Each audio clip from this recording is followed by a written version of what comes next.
Gold trusted gold buyers తాకట్టులో ఉన్న బంగారాన్ని విడిపించి ఈ రోజు ఉన్న మార్కెట్ ధరకే కొనబడును.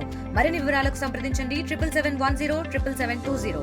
గన్నవరం టీడీపీ ఆఫీస్లో కంప్యూటర్ ఆపరేటర్గా పనిచేస్తున్నటువంటి సత్యవర్ధన్ని బెదిరించి భయపెట్టి కేసు వాపస్ తీసుకున్నటువంటి ఆ కేసులో ఎస్సీ ఎస్టీ అట్రాసిటీ కేసుతో పాటు బెదిరించినటువంటి కిడ్నాప్ కేసులో రిమాండ్ ఖైదీగా ఉన్నటువంటి వల్లభనేని వంశీ ప్రస్తుతం ఇదే జైల్లో ఉన్నారు. రిమాండ్ ఖైదీగా ఉన్నారు.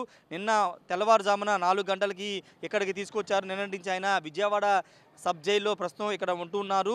అయితే ఈ జైలుకి సంబంధించి ప్రస్తుతం ఆయనకి 7641 7641 నెంబర్ని కేటాయించారు. అంతేకాదు ఈ జైలుకు సంబంధించిన విషయంలో వాస్తవంగా నెల్లూరు తరలిస్తారని చెప్పారు. కానీ ఇక్కడే విజయవాడలోనే ప్రస్తుతం అయితే ఉంచారు. ఆయన భార్య 2 సార్లు ఇక్కడ ములాఖాత్ అయిన పరిస్థితి, జైల్లో కొంత ఇబ్బందికరంగా ఉందంటూ ఆయన భార్య కూడా చెప్పారు. జైలు అధికారులతో కూడా వంశీ కొంత వాగ్వాదానికి దిగినట్టు తెలుస్తుంది. బారక్ 1లో ఆయనకి ప్రత్యేక గదిని కేటాయించారు. ఆ బారక్ గదిలో బారక్ 1 అంటే దాంట్లో ఒక ప్రత్యేక గదిలో ఉంచి వల్లభనేని అయితే ఉంచారు. ప్రత్యేకంగా ఆయన్ని ఒక గదిలో పెట్టారని తెలుస్తుంది. వాళ్ళతో పాటు మిగతా అరెస్ట్ అయినటువంటి ఇద్దరిని కూడా లోపల వాళ్ళకి సపరేట్ ఇద్దరు కలిపి ఒక గదిని కేటాయించారు.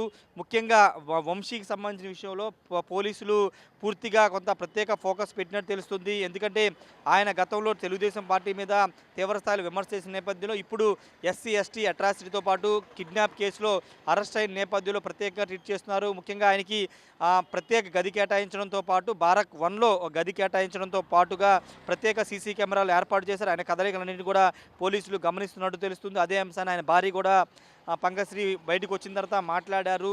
వాస్తవంగా ఈ కేసుకు సంబంధించిన విషయంలో ఈ కేసుతో తన భర్తకి ఎలాంటి సంబంధం లేదు, ఇది ఒక ఫాల్స్ కేసు అంటూ వల్లభనేని వంశీ కూడా ఆర్టీవీతో మాట్లాడారు. పంకశ్రీ కూడా అదే చెప్తూ ఉన్నారు. ఇది ఒక ఫాల్స్ కేసు, కావాలనే ఈ కేసు పెట్టించి తన భర్తను అరెస్ట్ చేశారని కూడా చెబుతున్న నేపథ్యంలో ప్రస్తుతం ఇదే జైల్లో వల్లభనేని వంశీ ఉన్నారు. మీరు చూస్తున్నటువంటి ఇదే జైల్లో లోపల బారక్ 1లో ఒక ప్రత్యేక గది, ఒక సపరేట్ రూమ్ని వల్లభనేని వంశీ కేటాయించారు. 7641 అనే నెంబర్ని ఆయనకి కేటాయించారు. మిగతా ఇద్దరిని మాత్రం ప్రత్యేక వేరే గదిలో ఏర్పాటు చేశారు. కావాలని ఈ విధంగా ఒక ప్రత్యేక గదిలో వంశీని పెట్టి ఇబ్బందులు పెడుతున్నారంటూ ఆయన భార్య కూడా ఆరోపిస్తున్నారు. కోర్టును ఆశ్రయిస్తామని కూడా చెబుతూ ఉన్నారు.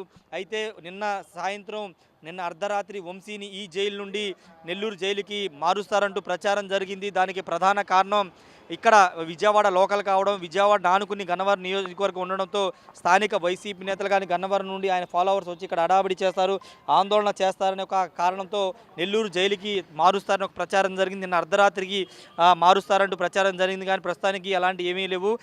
విజయవాడ సబ్ జైల్లోని ప్రస్తుతం వల్లభనేని వంశీ ఉన్నారు. 14 రోజుల పాటు రిమాండ్ విధించారు. కాబట్టి రిమాండ్ అయిన తర్వాత మరోసారి కోర్టులో ప్రొడ్యూస్ చేసే అవకాశం అయితే ఉంది. ఈలోపు సోమవారం కస్టడీ పిటిషన్, పోలీసులు కస్టడీ పిటిషన్తో పాటుగా ఫోన్ సీజ్ చేస్తామంటూ ఒక పిటిషన్లో పేర్కొన్నారు. కాబట్టి దాని మీద విచారణ జరగబోతుంది. పోలీసులకి కోర్టు ఏం చెప్తుంది, కస్టడీ పిటిషన్కి అనుమతిస్తుందా, కస్టడీకి అనుమతిస్తుందా లేదా అనేది సోమవారం తెలియనుంది. మరోవైపు వంశీ తరపున లాయర్లు సోమవారం బెయిల్ పిటిషన్ కూడా వేయబోతున్నారు. ఈ కింద కోర్టులో బెయిల్ పిటిషన్ వేస్తారు. దాంట్లో ఏదైనా బెయిల్ రిజెక్ట్ అయితే వెంటనే హైకోర్టును ఆశ్రయించబోతున్నారు. ఏదేమన్నప్పటికీ ప్రస్తుతం ఇదే జైల్లో వల్లభనేని వంశీ 2వ రోజు ఉన్నారు. ఇక్కడే 14 రోజుల పాటు ఉండబోతూ ఉన్నారు. బారక్ 1లో ఒక ప్రత్యేక గదిలో వల్లభనేని వంశీ అయితే ఉన్నట్టు తెలుస్తుంది. Camera person ప్రసాద్తో Rayesh, RTV, Vijayawada నుండి. మరిన్ని వీడియోస్ కోసం ఛానల్ ని సబ్స్క్రైబ్ చేయండి. లేటెస్ట్ అప్డేట్స్ కోసం వాట్సాప్ ఛానల్ ని ఫాలో అవ్వండి. ఆ లింక్ డిస్క్రిప్షన్ లో ఉంది.